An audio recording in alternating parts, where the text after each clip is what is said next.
Meerut, being 70 kilometers away from the capital of India, has shared the history with Delhi.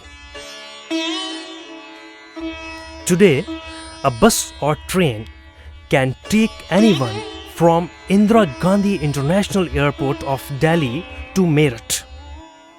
Hastinapur was once the capital of Kurus, mentioned in the epic of Mahabharata.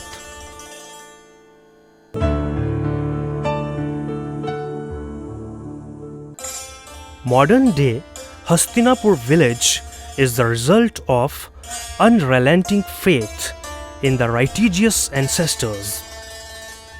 Hastinapur is the holy place for Jains and hosts various Jain temples and statues.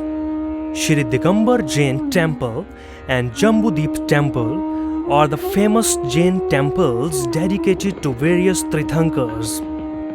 After the construction of Jambudip Temple, Hastinapur has attracted tourists and students who come here to learn about the religious and historical importance of this place.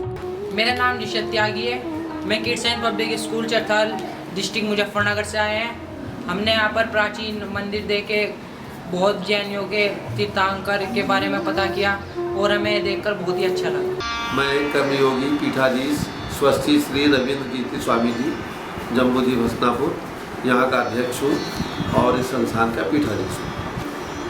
Hasanapur में सबसे पहले जैन धर्म के जो प्रथम तीर्थंकर भगवान ऋषभदेव हुए हैं, जिनको आदिनाथ भी कहते हैं और ऋषभदेव भी कहते हैं, जिनका वर्णन जैन पुराणों में आता है और हिंदू पुराणों में भी आता है।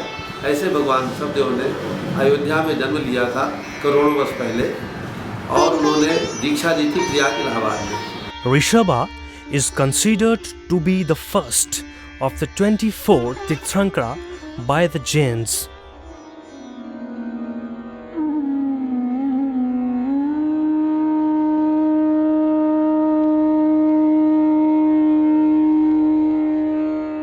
जिस समय भगवान ऋषभदेव ने इक्षुरस से आहार लिया था,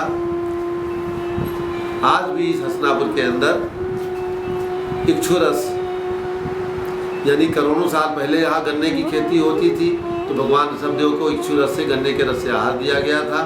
आज भी इस हसनापुर के चारों तरफ गन्ने की बहुतायत है, खूब गन्ने की खेती होती है। यहाँ पर मिलें हैं और गन्ने का गुड़ भी बनता है, शक्कर भी बनती, सारे देश में जाती है। उसके बाद जो हमारे जैन धर्म में 24 तीर्थंकर माने गए हैं, उसमें से 16, 17, 18 नंबर के भगवान शांतिनाथ, भगवान कुंथुनाथ, भगवान अरनाथ, ये उनके नाम हैं। इन तीन तीर्थंकर भगवंतों का यहाँ पर जन्म हुआ है। The legend is that he taught agriculture and many other civilized practices to human beings. आज देश और विदेश के पर्यटक यहाँ पर आते हैं, अध्ययन करते हैं। अभी हर गर्मी के महीने में लगभग 16 देशों के प्रतिनिधि प्रोफेसर विश्वविद्यालय के सारे देश के अंदर हमारे हिंदुस्तान में आते हैं एक महीने के लिए। उन्हें महत्वपूर्ण स्थानों पर ले जाकर के उनका अध्ययन कराया जाता है।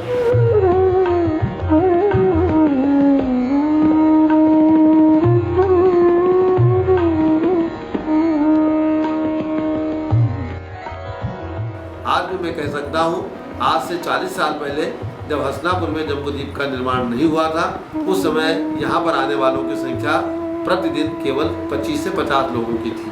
आज इस हसनापुर में जम्बूद्वीप रचना बनने के बाद लगभग 5000 लोग प्रतिदिन यहाँ पर आते हैं और साल में इनकी संख्या 5 से 10 लाख है।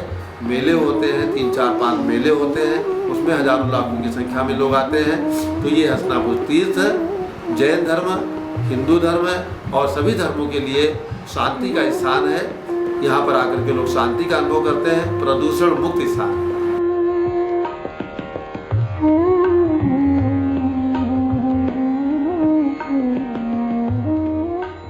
सज्जनों, मुझे लोग दिनेश कुमार जैन के नाम से जानते हैं।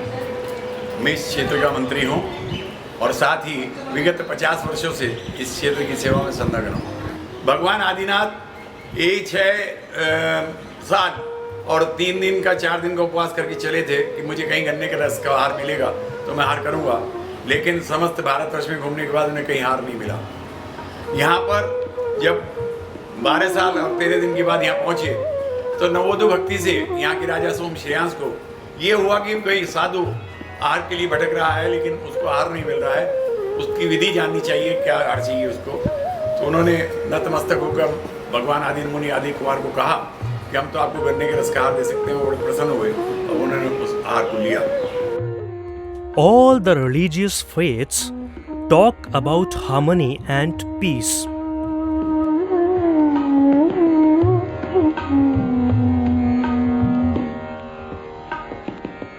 They coexisted.